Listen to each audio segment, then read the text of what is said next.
estadística se ha convertido en una disciplina científica que es al mismo tiempo una práctica política que afecta todos los ámbitos de la vida social. La mayor parte de los actos que realizamos cada día constituyen el objeto de la estadística moderna. Los censos de población, el padrón municipal de habitantes, son sin duda las operaciones estadísticas más conocidas, también las más antiguas, pero no por ello las más importantes. En la actualidad, la estadística interviene en los ámbitos del saber, del conocimiento, pero también de la economía y de la política. Baste recordar algunas de las estadísticas fundamentales en la vida cotidiana y en la organización social en general. Recordemos el IPC, el famoso índice de precios al consumo, que es un referente clave a la hora de establecer las subidas salariales, las subidas de las pensiones, con la consiguiente repercusión que tiene esto en el nivel de consumo y en el nivel de bienestar de los ciudadanos. Existen otras estadísticas más o menos bien conocidas, como puede ser el Producto Interior Bruto, las tasas de natalidad o mortalidad, la tasa de paro o, por ejemplo, también los flujos migratorios, que en estos momentos tiene tanta relevancia. Todas estas estadísticas son producidas por instituciones públicas como el propio Instituto Nacional de Estadística o las oficinas estadísticas de las comunidades autónomas. Todas ellas generan una serie de datos que van a ser la base para la futura planificación, que es la clave de la gestión de los gobiernos locales, de las comunidades autónomas y del gobierno central. Los institutos privados de investigación producen también estadísticas, sobre todo relativas al ámbito del consumo, de la opinión pública y de los seguros. Las compañías aseguradoras y la propia seguridad social fijan las primas de riesgo y las cotizaciones mediante la aplicación del cálculo de probabilidades a las importantes bases de datos estadísticos.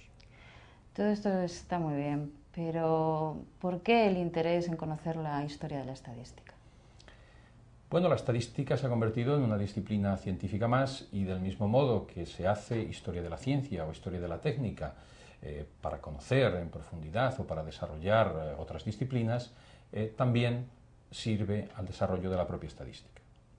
Entonces, lo que estás haciendo es dando más importancia o destacando más el papel teórico de la disciplina de la estadística que el papel, digamos, técnico o empírico.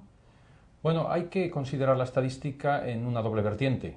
Una vertiente teórica que tiene que ver con sus orígenes vinculados al interés por el Estado y a la introducción del cálculo de probabilidades por parte de los astrónomos, sobre todo a lo largo del siglo XIX, pero también hay un componente práctico importante que tiene que ver con la propia actividad del Estado, elaborando, construyendo y acumulando datos sobre todas las actividades que afectan a la vida diaria de una sociedad y a la gestión política del Estado.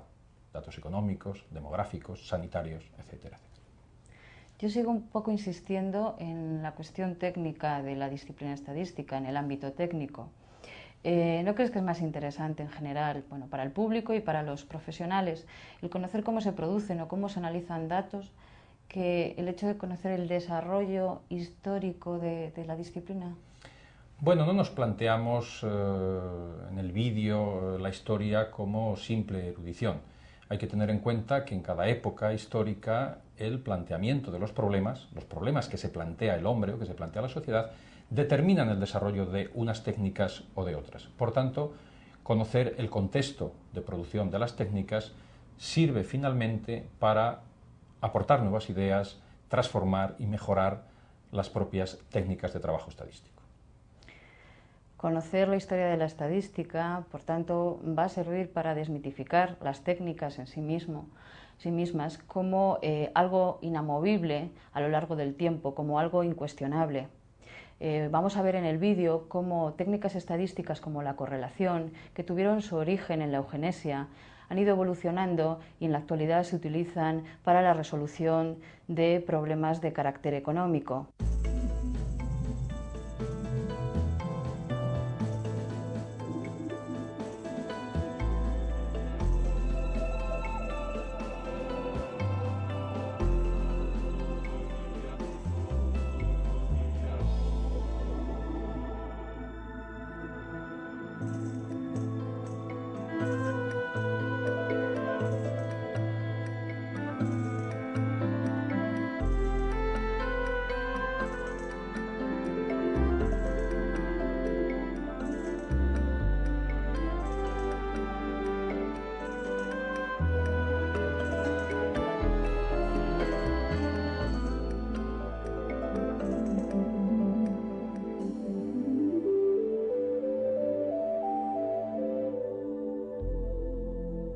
Desde tiempos remotos, los hombres se han interesado por la cuantificación.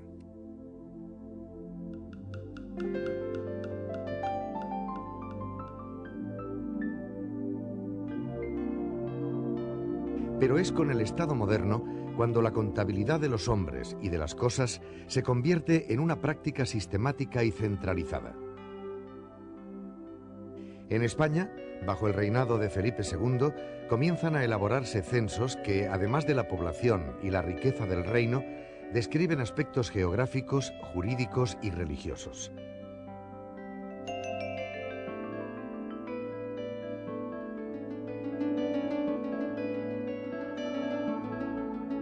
A lo largo de los siglos XVII y XVIII surgen aportaciones específicas que van conformando la nueva disciplina.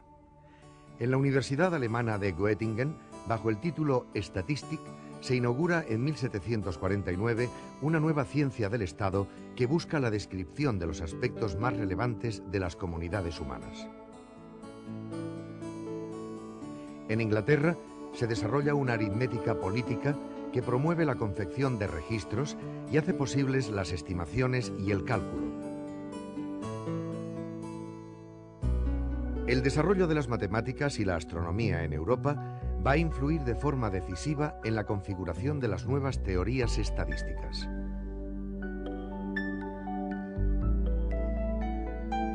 Por ejemplo, las primeras formulaciones matemáticas del azar. Si la humanidad había sido capaz de descubrir las leyes que explican y predicen el movimiento de los planetas, también podría conocer las leyes que rigen los acontecimientos inciertos.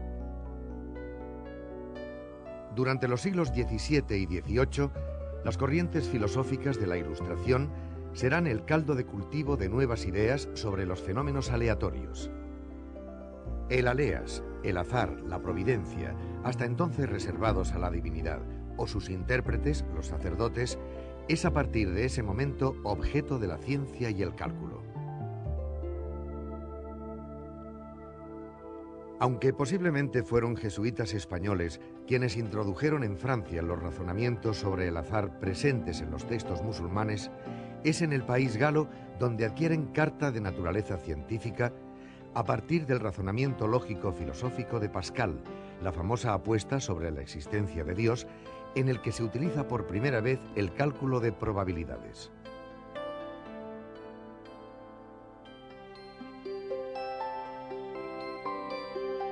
En otro contexto más banal, el ambiente del juego, surgen nuevos planteamientos sobre la probabilidad. En el año 1654, los razonamientos en busca de la proporción entre lo cierto y lo incierto ocupan a Pascal y Fermat a partir de un problema de juego planteado por el caballero de la Mérée. El asunto consistió en averiguar cómo hay que repartir el dinero apostado y no jugado cuando se interrumpe una partida. El cálculo de probabilidades se convierte así en un procedimiento destinado a introducir elementos de racionalidad cuando es preciso tomar una decisión en situaciones de incertidumbre. Tartaglia y Cardano habían estudiado en el siglo XVI la relación entre las apuestas y el riesgo, pero es en el siglo XVII, y en concreto en la lógica de Port-Royal, donde se utiliza por primera vez el término probable. Las reglas que sirven para juzgar de los hechos pasados pueden fácilmente aplicarse a los venideros. El cálculo de probabilidades comenzará así a utilizarse en los ámbitos jurídicos y comerciales.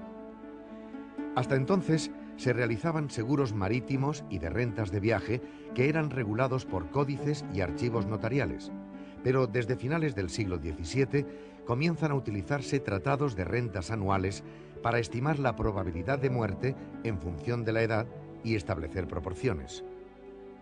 100 años más tarde, a finales del siglo XVIII, las compañías de seguros inglesas utilizaban datos estadísticos en el cálculo de sus primas de riesgo.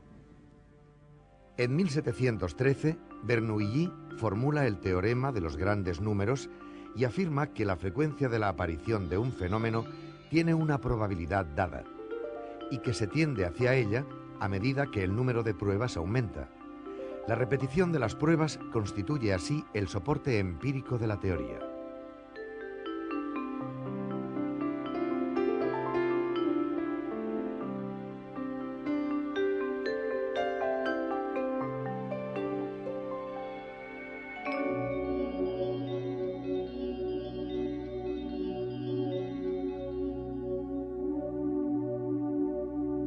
El teorema de Bernoulli va a ser completado por Abraham de Moivre, francés expatriado que vive la mayor parte de su vida en Londres.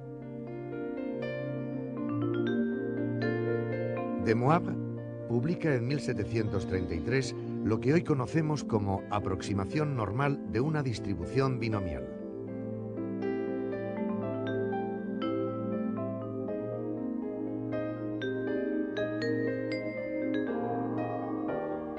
Durante los siglos XVIII y XIX, las teorías de la probabilidad comienzan a aplicarse en astronomía, geodesia y demografía.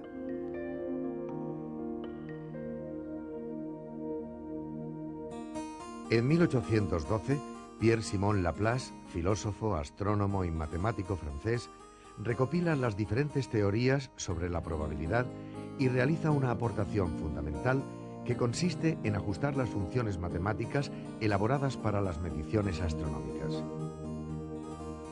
Laplace demuestra que si bien los valores de las mediciones no siguen la función simétrica que llamamos normal, sí lo hacen las medias de esas mediciones si se aumenta indefinidamente el número de observaciones. En 1802, y a instancias del gobierno de Napoleón Bonaparte, Laplace realiza una estimación de la población francesa partiendo de una pequeña muestra. A pesar de que la muestra elegida por Laplace es intencionada, varios departamentos que por sus características representan a toda Francia, la lógica que permite la aplicación del cálculo de probabilidades es la misma que en la extracción de bolas de una urna.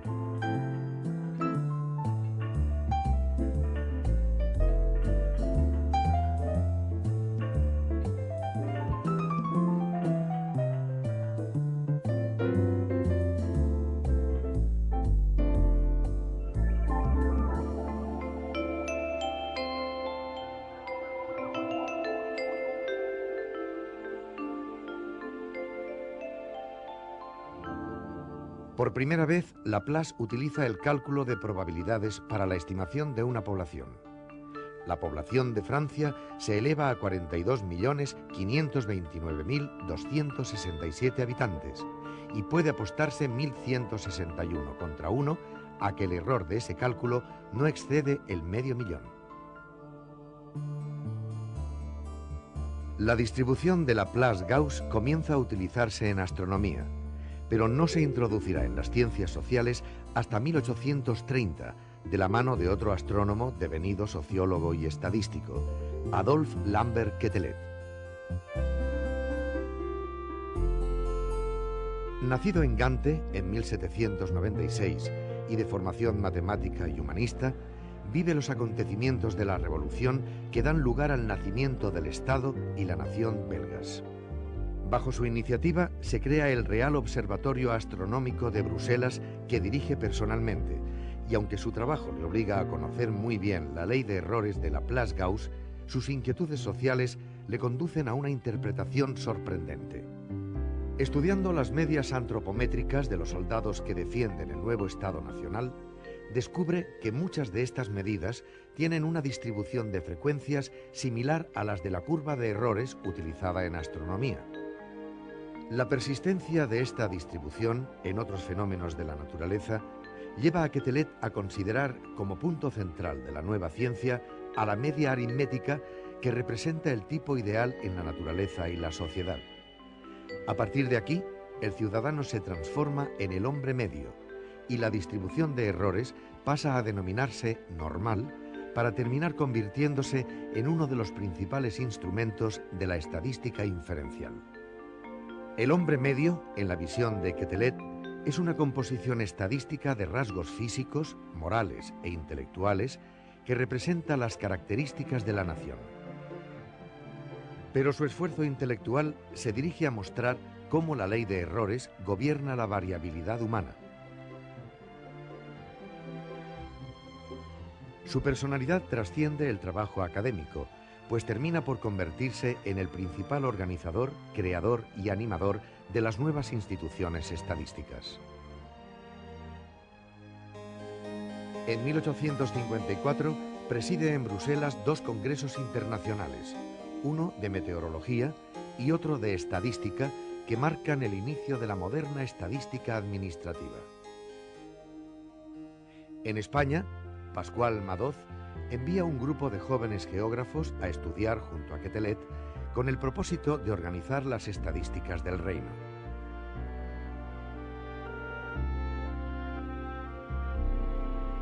Unos años más tarde, en 1856, se crea la Comisión de Estadística General del Reino, que elabora el censo de 1857 con los criterios establecidos por el Congreso Internacional de Bruselas.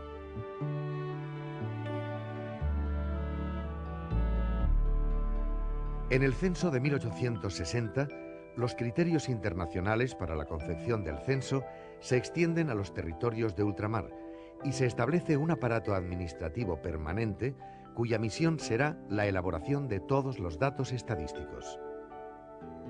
En el lado anglosajón se producen aportaciones en el campo de la eugenesia y la biometría, pero también en el de las ciencias sociales.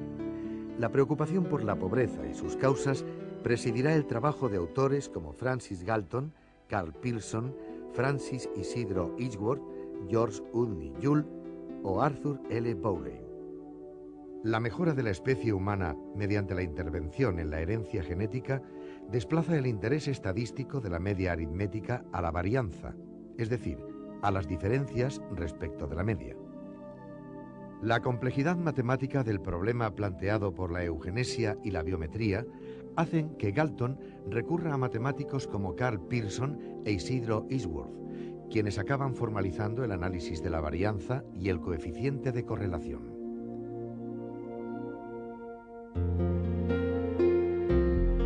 El primer tercio del siglo XX contempla el nacimiento de la sociedad de masas.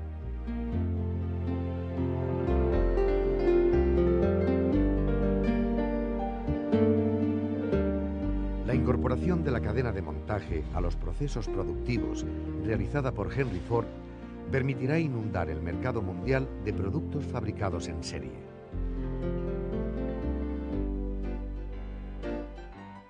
La producción de una cantidad ingente de nuevas mercancías da lugar al nacimiento de las agencias americanas de publicidad comercial y de los institutos de investigación de mercados, para los que la estadística, y en concreto la encuesta por muestreo con cuestionario precodificado, se convierte en un instrumento fundamental. En Europa, la cuestión social, exacerbada por el fantasma de la Revolución Rusa, favorece el interés de gobiernos e intelectuales por los estudios estadísticos. Los sistemas de muestreo y los intervalos de confianza comienzan a aplicarse en el primer tercio de siglo en estudios de vivienda, pobreza, trabajo, desempleo o salud entre las clases trabajadoras. Trabajos que confluyen en Estados Unidos durante los años 30 con la investigación de mercados y los estudios políticos de predicción del voto, consolidando definitivamente la nueva técnica estadística que parte del muestreo y la aplicación del cálculo de probabilidades frente a los viejos procedimientos de recuento que significaban los censos. Durante la Segunda Guerra Mundial, Samuel Stauffer dirige una encuesta sobre actitudes entre los soldados americanos que tendrá una influencia decisiva en la configuración posterior de los estudios de opinión. Finalizada la guerra, se crean institutos de opinión pública en todos los países situados bajo la influencia norteamericana, y la encuesta estadística, basada en el muestreo aleatorio y cuestionario precodificado, se convierte en la práctica de investigación social dominante.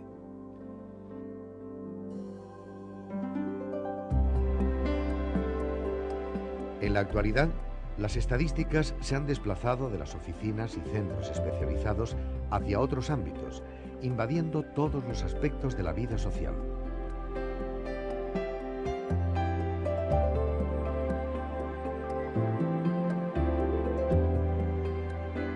Los medios de comunicación, la economía, el consumo, las actividades políticas están en conexión directa con los centros de producción y difusión de estadísticas.